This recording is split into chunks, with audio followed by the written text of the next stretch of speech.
Dear student, welcome to Palash sir coaching care.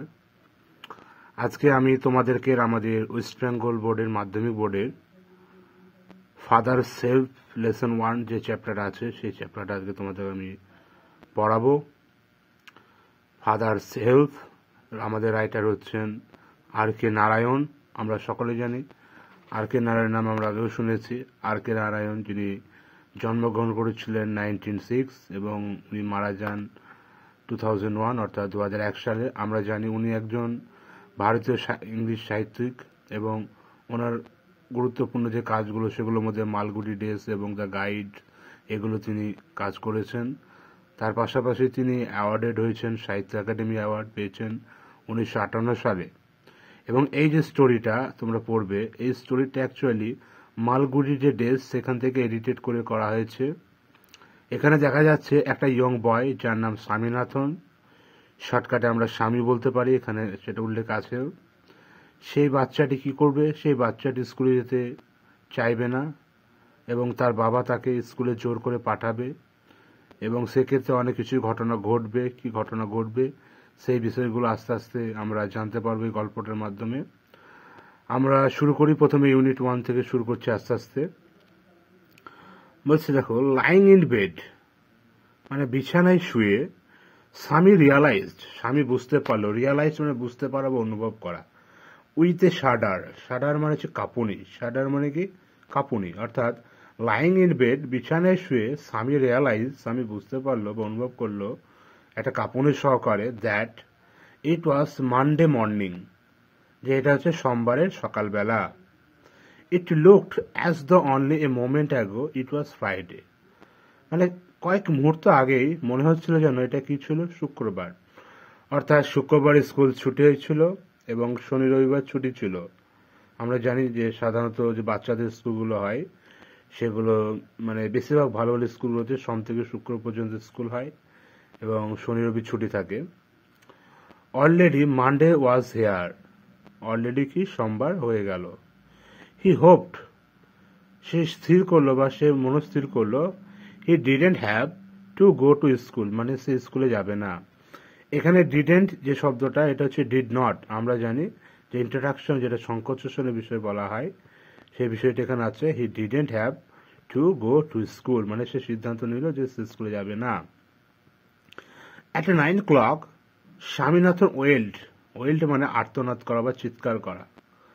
9টার সময় স্বামীনাথন চিৎকার করলো, আই হ্যাভ আ হেডেক, আমার কি, আমার মাথা ব্যথা। হেডেক মানে হচ্ছে মাথা ব্যথা, এটা মনে রাখবে তোমরা সকলে। মাদার জেনারাসলি সাজেস্টেড, জেনারাসলি কথার অর্থ হচ্ছে আন্তরিকতার সাথে। মা আন্তরিকতার সাথে সাজেস্ট মানে প্রস্তাব দিল, দ্যাট স্বামী মাইট স্টে অ্যাট হোম, স্বামী বাড়িতে থাকবে। আমরা জানি যে মায়েরা অত্যন্ত খুব আমাদের বাচ্চাদেরকে একটু বেশি ভালোবাসে এবং খুব হৃদয়বান হন বেশি মায়েরা, আমরা জানি। আর বাবারা খারাপ তা নয়, মানে বলতে চাইছি মারা ছেলেদেরকে একটু আদর যত্নটা একটু বেশি করে, ভালোবাসে। হ্যাঁ, ছেলের একটু কিন্তু সমস্যা হলে মায়ের একটু কষ্ট পায় বেশি। তার জন্য মা কি করলেন, আন্তরিকতার সাথে বললো যে তাহলে তুমি কি করবে, স্বামী মাইট স্টে অ্যাট হোম, মানে স্বামী তাহলে তোমার বাড়িতে থাকাই উচিত যেহেতু তোমার মাথা যন্ত্রণা করছে।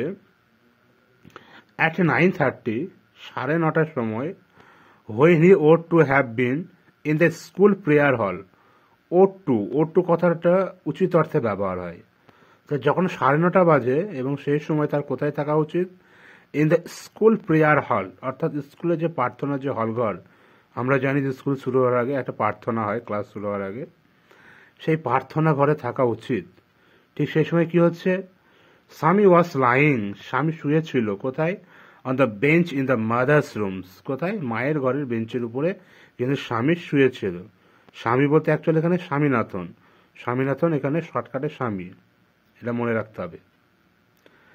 ফাদার আস্কড হিম, বাবা তাকে জিজ্ঞাসা করলো, have you no school today, মানে তোমার কি আজকে স্কুলে নেই, স্কুল নেই তোমার, বাবা জিজ্ঞাসা করলো কাকে, স্বামীনাথনকে জিজ্ঞাসা করলো। হেডেক মাথা ব্যথা, স্বামী রিপ্লাইড, স্বামী উত্তর দিল যে আমার মাথা ব্যথা করছে, তার জন্য আমি কি করবো না, আমি স্কুলে যাব না। ননসেন্স, বোকা কোথাকার। ড্রেস আপ, পোশাক পরো, অ্যান্ড গো এবং যাও, মানে এখানে বাবা কিন্তু খুব জোর গলায় বলছেন যে পোশাকটা পরো, ড্রেস আপ অ্যান্ড গো, পোশাক পরো এবং যাও। হেডেক, মাথা ব্যথা, মানে বাবা বলতে চাইছে একটু মানে শাসন করে বলছে। Love about less on Sunday and you will be without a headache on Monday. হচ্ছে এই রবিবারের দিনগুলো তুমি যদি এদিক ওদিক ঘোরাঘুরি না করতে তাহলে কি হতো না তোমার, এই সোমবারে তোমার মাথা ব্যথা করতো না। স্বামী জানতো how strict his father could be, তার বাবা কতটা কঠিন হতে পারে, অর্থাৎ স্ট্রিক মানে কঠোর যেটা। So he change his tactics, সে কি করলো, সে তার কৌশল পরিবর্তন করলো। চেঞ্জ মানে পরিবর্তন করা, আর প্র্যাকটিস মানে কি কৌশল। I can't go so late to the class, আমি কি করতে পারবো না, আমি স্কুলে দেরি করে যেতে পারবো না। তাহলে আজকে তোমাদের পার্ট 1-এর ক্লাসে আজকে এই পর্যন্ত থাকলো। পরবর্তী ভিডিও তোমাদের আবার দেওয়া হবে নেক্সট টাইম। তোমাদের এই ক্লাস যদি খুব ভালো লেগে থাকে আশা করি তোমরা একটা লাইক কমেন্ট করবে এবং পাশাপাশি নতুন হয়ে থাকলে আমাদের চ্যানেলে একটা সাবস্ক্রাইব করো এবং বন্ধুদের মধ্যে ছড়িয়ে দাও।